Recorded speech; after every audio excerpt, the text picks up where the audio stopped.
muito bem, bom ter você aqui mais uma vez nesse momento. Nós vamos continuar nosso estudo sobre o fim dos tempos. Já estamos já entrando para a nossa 12ª parte e no áudio anterior, no vídeo anterior, nós conversamos sobre a segunda metade da grande tribulação, né? Onde iniciava realmente a grande tribulação. Então nós falamos sobre a grande tribulação, sobre o sinal da besta e também sobre as taças do juízo. Nesse vídeo nós vamos falar um pouquinho sobre o fim, né, da grande tribulação, a volta triunfal de Jesus. E isso nós temos então nesse início, eu quero chamar a atenção, a Bíblia mostra que o sofrimento das pessoas durante a tribulação será de 7 anos, né? Terá um crescimento constante, ou seja, ela vai se ampliando, 3 anos e meio, aproximadamente um nível de sofrimento, mas depois isso se amplia muito mais com a segunda metade.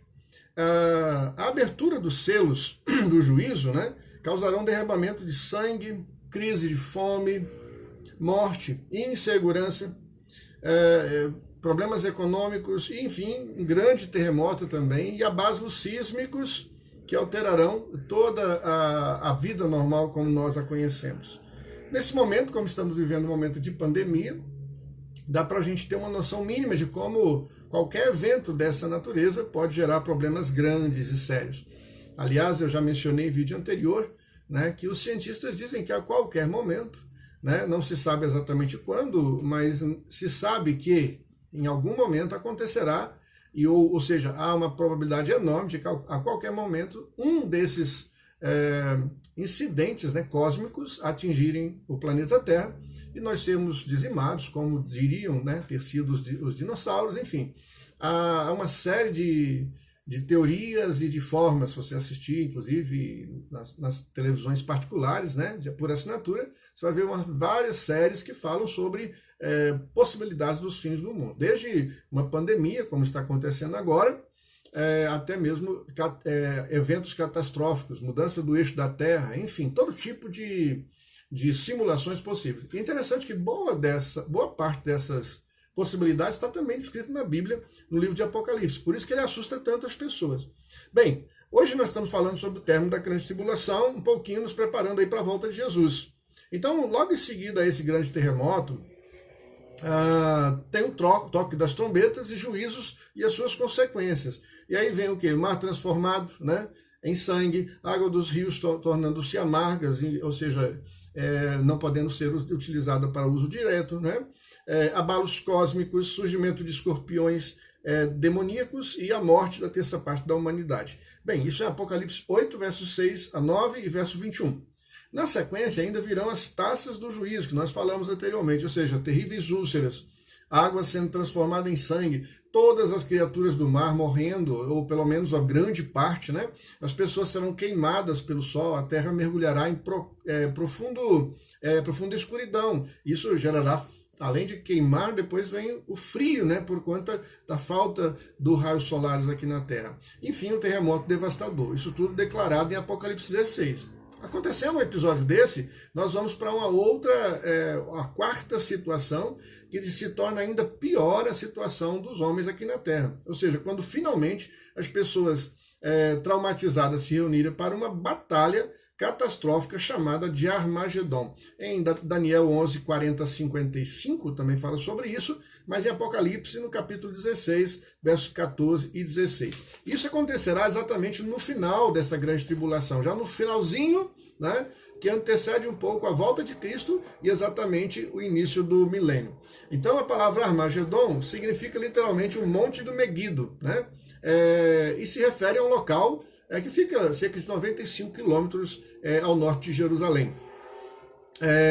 Essa guerra será tão terrível que ninguém sobreviveria, segundo a Bíblia, Mateus 24, 22 diz isso, né, se Cristo não voltasse. Então ele vem realmente para salvar e redimir as pessoas que estão ali. Armagedon, então, será um enfrentamento militar catastrófico, possivelmente. No nosso contexto, ele se assemelha muito à ideia de uma terceira guerra mundial ou um conflito ainda maior, ok? Então, dentro dessas considerações, os aliados do anticristo que vão se reunir para essa guerra né? São as tropas aliadas do anticristo que estarão visando o extermínio definitivo dos judeus e, consequentemente, de todos os santos.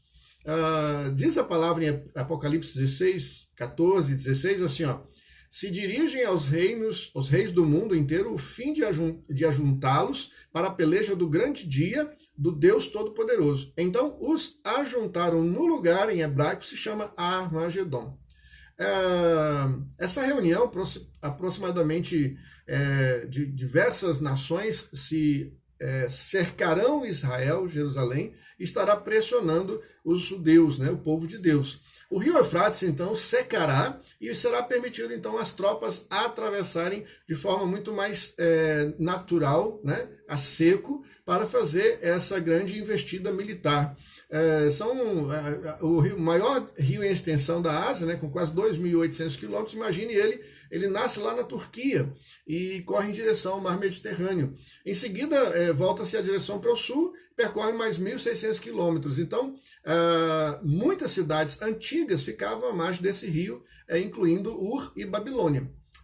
Em 100 livros sobre profecias, encontramos mais de 50 interpretações sobre a identidade desses reis, que são os reis que formariam uma aliança para destruir Israel.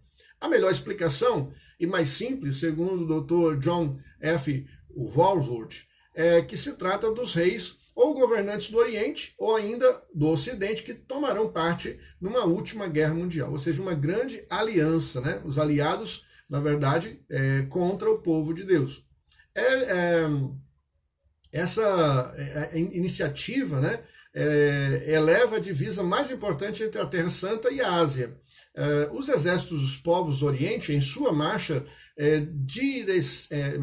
estarão direcionados a essa guerra chamada de Armagedon e serão beneficiados com o leito totalmente esvaziado, né, do rio Eufrates, conforme diz em Isaías 11:15. O objetivo dessa aliança será eliminar definitivamente o povo judeu, ou seja, toda a trindade demoníaca, o diabo, o anticristo ou o falso profeta, estarão participando dessa jornada.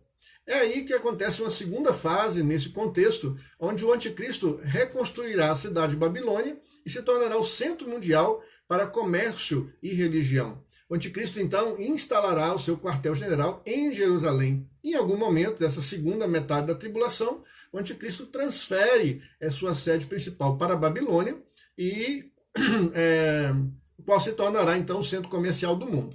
Em Isaías 13, verso 19, nos ensina a palavra seguinte, ó: será destruída por Deus à semelhança de Sodoma e Gomorra. O livro de Apocalipse descreve claramente como se dará essa destruição. Olha só o que diz aqui nos versos seguintes, né? Então um anjo forte levantou uma pedra como grande pedra de moinho e arrojou-a para dentro do mar, dizendo: assim, com ímpeto será arrojada Babilônia, a grande cidade, e nunca jamais será achada.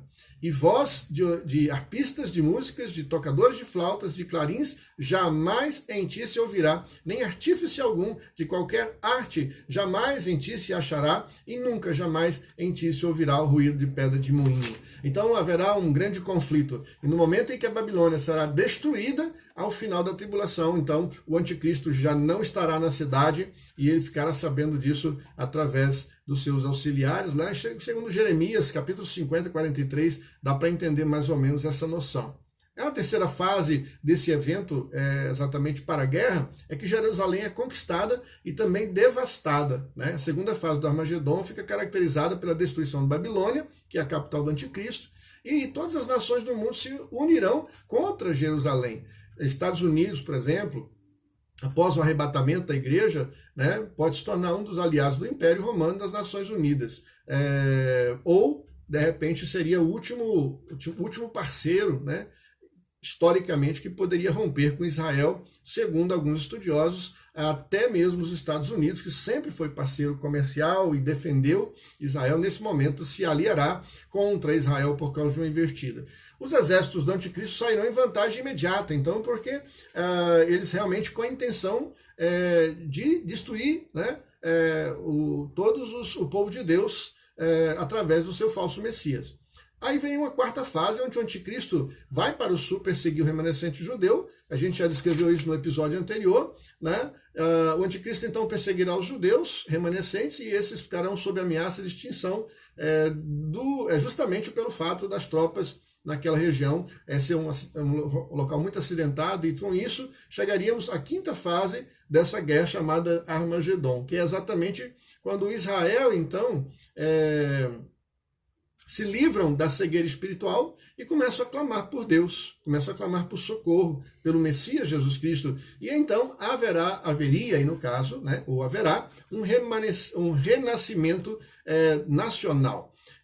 Em Romanos 11, 25, diz o apóstolo Paulo, né, porque não quero, irmãos, que ignoreis esse mistério, que veio endurecimento em parte a Israel, até que haja entrada à plenitude dos gentios. E ele continua ainda. Israel, que buscava a lei da justiça, não chegou a atingir essa lei. Por quê? Porque não decorreu da fé, e sim como que de obras. Tá? Ou seja, tropeçaram na pedra de tropeço. Romanos capítulo 9, versos 31 e 32. Então, dessa forma, o povo de Israel procura manter um relacionamento com Deus com base na justiça, através do cumprimento da lei. Mas, nesse momento do final da grande tribulação, depois de todo o sofrimento, né, os exércitos anticristos estarão em posição no deserto, prontos para desferir o golpe fatal contra os remanescentes do judeu, e é nesse momento que eles vão se arrepender e voltar, segundo a Bíblia, para o Messias verdadeiro, né? Eles vão voltar para Deus. Oséias 6, de 1 a 3, deixa claro o seguinte: vinde e tornemos para o Senhor, porque Ele nos despedaçou e nos sarará, fez a ferida e a ligará, depois de 2 dias nos revigorará, ao terceiro dia nos levantará e viveremos diante dele. Conheçamos e prossigamos em conhecer ao Senhor, como a alva a sua vinda é certa, e ele descerá sobre nós como chuva serôdia, ou que rega a terra. No que refere à cronologia, os israelitas então confessarão seu pecado nacional, e diante disso, a ameaça do Armagedon, eles clamarão ao Messias novamente, pedindo para que ele volte, para que ele venha realmente intervir e que ele realmente apareça. E é nesse momento que o Messias então voltará pessoalmente. Aqui vem a gloriosa volta de Jesus Cristo, né, para julgar o seu povo, para livrar o seu povo do perigo. E Jesus Cristo, então, aparecerá glorificado, conforme diz a palavra, né? De forma física e visível, por ocasião dessa segunda vinda. O termo empregado no Novo Testamento para indicar a segunda via é Apocalipse, né? Ou seja, o seu segundo significado é revelação, divulgação visível, descoberta, abertura de embalagem de algo oculto. É curioso também a gente notar que a segunda vinda de Cristo será um evento tão divulgado que todo olho verá. Está lá descrito em em Mateus também, Apocalipse 1,7 diz assim: eis que vem com as nuvens e todo olho verá, até quantos o transpassaram. E todas as tribos da terra se lamentarão sobre ele, certamente. Amém.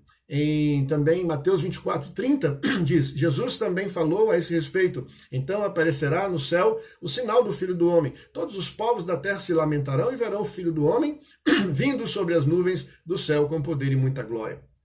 Então ele aparece como Rei dos Reis, não vem agora mais como Cordeiro, não vem mais como advogado, mas vem como Rei para reinar, tomar posse do reino que lhe foi conferido pelo Pai e assumir então fisicamente o início desse processo do reino milenar. Mas para isso é preciso encerrar essa batalha que já está consumindo o povo, e eles estão em plena guerra, né? Começando a ser destruídos. Então, a segunda vinda de Jesus Cristo enfrentará o anticristo em suas tropas e matará com uma palavra proferida da sua boca. Isso muitas vezes é simbólico, mas nós já vimos que Deus criou o universo pela palavra.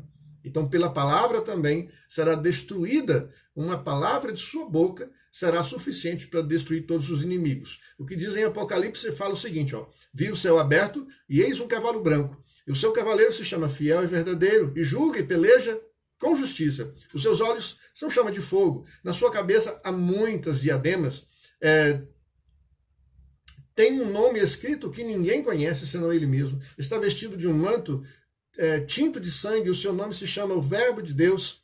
E seguiram os exércitos que há no céu, montando os seus cavalos brancos com vestiduras de linho finíssimos, branco e puro, sai da sua boca uma espada afiada, para com ela ferir as nações, e ele mesmo as regerá com cetro de ferro, e pessoalmente pisa o lagar do vinho do furor da ira do Deus poderoso. Tem no seu manto e na sua coxa um nome escrito, é Rei dos Reis e Senhor dos Senhores. Apocalipse capítulo 19, versos 11 a 16. Então o remanescente judeu será salvo imediatamente.